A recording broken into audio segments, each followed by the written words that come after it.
Good morning students. बच्चों, आज हम आपकी 5वीं कक्षा की जो ईवीएस की यानी जो आपकी झरोखा की बुक है उसका चौथा पाठ हौसलों की उड़ान वो हम करना शुरू करेंगे भी। लेकिन उससे पहले एक मैं आपसे बात पूछना चाहूँगा कि क्या आपने कभी कोई ऐसी कहानी सुनी है जिसमें कोई बहुत कमज़ोर हो या जिसके हाथ पैर में प्रॉब्लम हो, कोई अपंग हो और वो बहुत आगे तक गया हो? क्या आपने कोई कहानी सुनी है? चलो आज हम भी एक ऐसी ही कहानी सुनेंगे, हौसलों की उड़ान। हौसलों का मतलब क्या है कि जिसमें हिम्मत है, जिसमें पूरा जोश है, वो ही उसकी उड़ान का मतलब है कि वो आगे कैसे बढ़ते हैं, उसकी हम बात करेंगे कि जिनके हौसले हैं उन्हीं की उड़ान। हौसलों की उड़ान बच्चों इसमें दिया गया है, ये वहीदा है, बोल बोल कर पढ़ रही थी। अखबार में लिखा था बेटियों ने रचा इतिहास। इतिहास क्या रचा कि सिविल सर्विस परीक्षा 2014 में ईरा सिंघल ने प्रथम स्थान प्राप्त किया। ईरा सिंघल ने, इसने अखबार में पढ़ा। एक बार मैं आपको ईरा सिंघल दिखा देता हूँ। ये देखो, ये ईरा सिंघल है और ईरा सिंघल जो है ये हैंडीकैप है, इनको चलने में और में हर एक तरह की दिक्कत है, वो हम पढ़ेंगे। तो ईरा सिंघल के बारे में, इनके बारे में वो पढ़ा कि इन्होंने, ईरा सिंघल ने पहला स्थान प्राप्त किया। जैसे अगर आपको पता होगा सिविल सर्विस परीक्षा जो होती है जिसमें लोग जो है जैसे एसपी लगते हैं, जिले के अंदर डीसी लगते हैं, या किसी भी क्षेत्र के अंदर जो टॉप के सबसे बड़े अधिकारी होते हैं उनके लिए परीक्षा होती है जिसको हम कहते हैं सिविल सर्विस परीक्षा। तो 2014 में ये ईरा सिंघल ने प्रथम स्थान प्राप्त किया। वहीदा का छोटा भाई हामिद सुन रहा है। ये हामिद है, ये वहीदा है। वहीदा की अम्मी यानी इसकी माता जो है, वहीदा का छोटा भाई हामिद सुन रहा है। वहीदा की अम्मी कहती है, वहीदा इस ईरा सिंघल के बारे में पढ़ रही हो क्या? वहीदा ने कहा, हाँ अम्मी। अखबार के इस साक्षात्कार में यानी इंटरव्यू में उन्होंने बताया है मुझे रीढ़ की हड्डी, क्या है रीढ़ की हड्डी के अंदर क्या बीमारी है, स्कोलियोसिस की समस्या जन्म से ही थी, यानी बचपन से ये समस्या थी। 7-8 साल की उम्र से ही इसके कारण अधिक परेशानी आने लगी थी। जब ये 7-8 साल की थी तब ये दिक्कत आ गई। मेरे हाथों व पैरों में भी समस्या थी। रीढ़ की हड्डी जैसे जैसे बढ़ती गई वैसे वैसे मुड़ती गई। इसके लिए ब्रेस यानी एक पेटी बांधी गई, कमर पर बांधी जाती है जिससे रीढ़ की हड्डी सीधी हो जाती है। इन समस्याओं के बावजूद मैंने कभी हार नहीं मानी। यानी इनको कमर में प्रॉब्लम थी और रीढ़ की हड्डी टेढ़ी हो रही थी, उसको सीधा रखने के लिए बेल्ट बांध के रखना पड़ता था। पैरों में चलने में दिक्कत, हर एक परेशानी थी, लेकिन समस्याओं के बावजूद भी इन्होंने कभी हार नहीं मानी। फिर अम्मी कहती है पढ़ाई के साथ ईरा और भी कई शौक रखती है, जैसे डांस करना, एक्टिंग करना, थिएटर और यात्राएं करना। जैसे आपके प्रश्न आते हैं बेटा तो उसके अंदर ये चीज आएगी कि ईरा सिंघल को जो है क्या दिक्कत थी, क्या बीमारी थी, तो आपको पता है स्कोलियोसिस थी। और रीढ़ की हड्डी में क्या प्रॉब्लम थी तो आप बता देंगे। और इसको क्या, ईरा सिंघल को क्या शौक था, यानी अपनी रोजाना की दिनचर्या में क्या अच्छा लगता था इनको, तो हमने ये भी पढ़ लिया कि डांस करना, एक्टिंग करना, थिएटर और यात्राएं करना। तो हमें ये चीज समझनी है। आगे है, वहीदा कहती है अम्मी इतनी परेशानियों के होते हुए भी ईरा का यहाँ तक पहुँचना बहुत मुश्किल रहा होगा। क्योंकि बच्चों, जो बिल्कुल बच्चा स्वस्थ है, आराम से पंखे के नीचे बैठ करके आराम से पढ़ना कितना आसान है, फिर भी बच्चे नहीं पढ़ते कहीं। लेकिन आप सभी होशियार हैं, तो इसके लिए क्या है कि कोई भी समस्या हो, अगर किसी के अंदर हौसला है, हम जो बातें कर रहे हैं, तो हौसला है तो सब कुछ है, हिम्मत है तो सब कुछ है। तो आगे क्या बात हो रही है देखो, स्कोलियोसिस बीमारी नहीं बल्कि एक समस्या है। इसमें रीढ़ की हड्डी एक और झुक जाती है।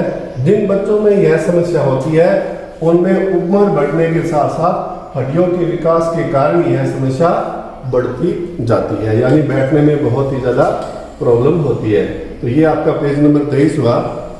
आगे पेज नंबर 24 में दिया हुआ है, अम्मी हाँ मुश्किल तो था ही, कुछ लोगों ने यहाँ तक भी कहा कि विशेष आवश्यकताओं वाले बच्चों के स्कूल में ही पढ़ना चाहिए, लेकिन उसने हार नहीं मानी। ईरा का कहना है कि हमें अपनी कमियों पर ध्यान न देकर अपनी खूबियों को बढ़ाना चाहिए। कमियां क्या है कि कई बार बच्चे सोच लेते हैं कि मेरे पास ये पेन पुराना है, या मेरे पास किताब पुरानी है, या लाइट थोड़ी कम है, जो भी है अलग अलग सोचते हैं। तो उनको हमें नहीं कि पूनम दीदी आ गई, वे देख नहीं सकती, वे एक स्कूल में पढ़ाती हैं, तो हमें पता होना चाहिए कि कौन कौन है यहाँ पर। तो पूनम आ गई, देख नहीं सकती। हामिद, दीदी आज आपके स्कूल की छुट्टी है। हामिद कहता है, दीदी कहती हाँ तुम भी तो स्कूल नहीं गए। हामिद, इसका भाई, कहता है दीदी आप बिना देखे पढ़ाने का काम कैसे करती हैं? आपको कैसे पता चलता है कि कौन कौन बच्चे कक्षा में है और कौन कौन नहीं? तो दीदी कहती है, हामिद हम लोग हर बच्चे को उसकी आवाज से पहचान लेते हैं। बच्चों को बढ़ाने के लिए मैं खुद भी पहले पढ़कर जाती हूँ। हामिद कहता है, खुद पढ़कर? वह कैसे? दीदी कहती है, मैं ब्रेल लिपि से पढ़ती हूँ तथा ऑडियो कैसेट और कंप्यूटर में एक विशेष प्रकार का सॉफ्टवेयर से सुनकर अपने विषय की तैयारी करती हूँ। यानी क्या है, ब्रेल लिपि के बारे में हम बात करेंगे, लेकिन साथ में ये कहती है कि मैं टेप रिकॉर्डर या जो भी है ऑडियो सिस्टम है उससे और कंप्यूटर के अंदर जो है मैं क्लिक करती हूँ, तो सारी की सारी चीज़ें जो मुझे पढ़नी है वो मुझे बोल करके सुना देता है और मैं समझ जाती हूँ। यहाँ पर देखो, कानून में संशोधन करके शिक्षा के अधिकार द्वारा सभी तरह के विशेष आवश्यकताओं वाले बच्चों को कक्षा में सामान्य बच्चों की तरह शिक्षा प्राप्त करने का प्रावधान किया गया है। तो कई बार ये सोच लेते हैं कि किसी को कम सुनता है या कम दिखता है या कोई भी परेशानी है तो वो भी स्कूल में एडमिशन लेते हैं। आपने देखा होगा, अगर आपके आसपास भी ऐसा कोई बच्चा है तो उसका भी स्कूल में नाम जरूर लिखवाएं। वहीदा कहती, दीदी आप अपने कॉलेज में भी प्रथम स्थान पर आती थी ना, आप ब्रेल लिपि से पढ़ तो लेती है पर परीक्षा कैसे देती हैं? तो क्या दिया? दीदी कहती है, परीक्षा में लिखने के लिए हमें एक लेखक साथ ले जाने की अनुमति होती है, हम बोलते हैं और वह लिखता है। हामिद कहता है, दीदी ब्रेल लिपि के बारे में कुछ बताओ ना। दीदी क्या कहते हैं, बताती है कि लुई ब्रेल को इस लिपि का जनक माना जाता है। बहुत ज्यादा इंपॉर्टेंट है कि ब्रेल लिपि किसने लिखी थी? लुई ब्रेल ने, जिनका नाम क्या था? लुई ब्रेल ने इस लिपि का को जो है जनक माना जाता है। उनका जन्म 4 जनवरी 1809 में फ्रांस में हुआ था। बचपन में आंख की चोट लगने से वे आंखों की रोशनी खो बैठे।